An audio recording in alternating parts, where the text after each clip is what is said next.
హరీష్ రావు బొగ్గు స్కామ్ జరిగిందని చెప్పి బొగ్గు తన ముఖానికి మూసుకుంటున్నట్టుగా నాకు కనబడుతున్నది.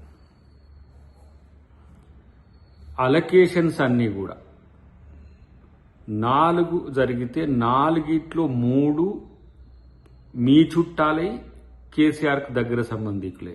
అంటే కేసీఆర్ హరీష్ రావు చుట్టాలే, అది వినోద్ రావు గారి చుట్టాలు కూడా, మొత్తం మీ కుటుంబాలకే వచ్చినాయి. కాంగ్రెస్ స్కామ్ చేస్తే బీఆర్ఎస్ వాళ్ళకి ఎట్లొస్తాయి బ్లాక్స్? సైట్ విజిట్ అనేది అందరికీ ప్రవేశం కల్పించిన అర్హత గల్లోళ్ళకి వచ్చినాయి. ఆ అర్హత గల్లోళ్ళు కూడా బీఆర్ఎస్ వాళ్ళే కదా. మరి బీఆర్ఎస్ వాళ్ళకి ఇస్తే అవినీతి జరిగిందంటే మరి అవినీతి మీ చుట్టాల నుంచి నీకు ఏమైనా ముడుపులు అందలేదా, లేకపోతే నీకు ఇస్తాన్ని ఇవ్వలేనందుకు వాటిని రద్దు చేయాలని చూస్తున్నావా?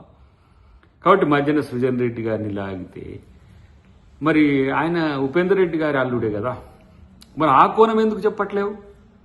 అంత అతి తెలివి, మీకు మాత్రమే తెలివి ఉందనుకోవడం. దాంట్లో మళ్ళీ బట్టి గారిని మధ్యన పెట్టేసి రేవంత్ రెడ్డి గారికి ఏం చెప్తారు, రేవంత్ రెడ్డి గారికి మీ బామ్మాది ఇట్లా చెప్తుండంటారా?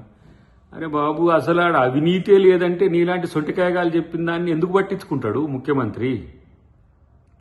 ఒక అబద్ధాన్ని నిజం చేయడానికి నువ్వు మీ బామ్మారిది పడుతున్న తాపత్రయం మామూలుగా లేదు. అందుకనే మిమ్మల్ని బిల్లారంగా అన్నదనే విషయాన్ని కనీసం గుర్తుంచుకోకపోతే మేమేం చేయాలి?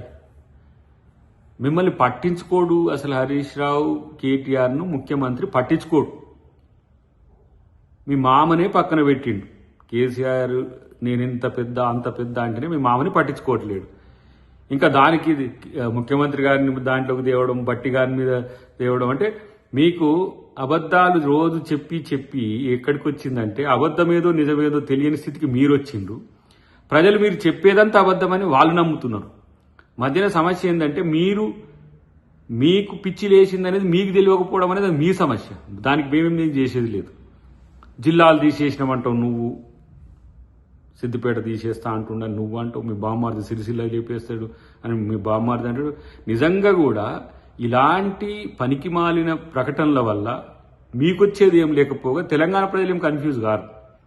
ఎవరు జిల్లాలు మారుస్తాను మీ బామ్మారిది కోల్ స్కామ్ అయిందని నువ్వు అంటే మీ దొంగతనాలు బయటపడే టైంకు ఒక పెద్ద 2 గాయించుకొని వాటి మీద ముఖ్యమంత్రి గారిని ఉప ముఖ్యమంత్రి గారిని ఏదో టార్గెట్ చేసినట్టుగా మీరు మాట్లాడుతుంటే అందరికి కూడా ఆశాస్పదంగానే ఉన్నది. ఒకటి కాంగ్రెస్ పార్టీ ఈరోజు అక్రమాలతోనూ అవకతవకలతోనూ చేస్తే కాంగ్రెస్ పార్టీ నాయకులకో కాంగ్రెస్ పార్టీ కేడర్కో అవి రావాలి. మరి అలాంటప్పుడు మీకెట్లు వచ్చినాయి? ఇంకా ఉపేందర్ రెడ్డి గారి కూతురుదైతే అంటే మీరు ఆరోపిస్తున్న మొట్టమొదటి అయితే మీ హయాంలోనే 2023 నవంబర్లో జరిగింది అది. కాబట్టి తెలివి లేకనో తెలిసి తెలివి తక్కువతనంగానో లేదంటే మాకే తెలివి ఉందని చెప్పి అతి తెలివితోనో మీరు చేసే ప్రకటనలను ఎవరు పట్టించుకోరు. కాబట్టి ఫస్ట్ మీ ఇల్లు మీరు చక్కదిద్దుకోరు. మీ ఇంట్లోనే నీకు మీ బామ్మారిదికి పడతలేదు, మరి మీ మామకు నీకు ఎట్లుందో తెలియదు, మీ మరదలేమో నీ మీదనే పడి ఏడుస్తుంది. మీరు మీ సమస్యలకు వెళ్ళి బయటపడటానికి ప్రభుత్వంలో ఏదో అవినీతి జరిగిందని, ప్రభుత్వంలో ఏదో నష్టం జరిగిందని చెప్పి చికాకు మీకుంటే ఆ చికాకు ప్రభుత్వానికో రాష్ట్ర ప్రజలకు ఎందుకు పూస్తున్నారు? ఇది కేవలం ఒక ప్రాపగండా మాత్రమే. ఒక అబద్ధాన్ని నిజం చేయడానికి మీరు ఇంకా చేసే ప్రయత్నాలు మానుకుంటే మంచిది, లేకపోతే మీదే పరువు బజార్లో పడుతుంది. మీ ఇష్టం. అసలైన తొలి వెలుగు. ఫాలో వాట్సాప్ @తొలి వెలుగు అఫీషియల్.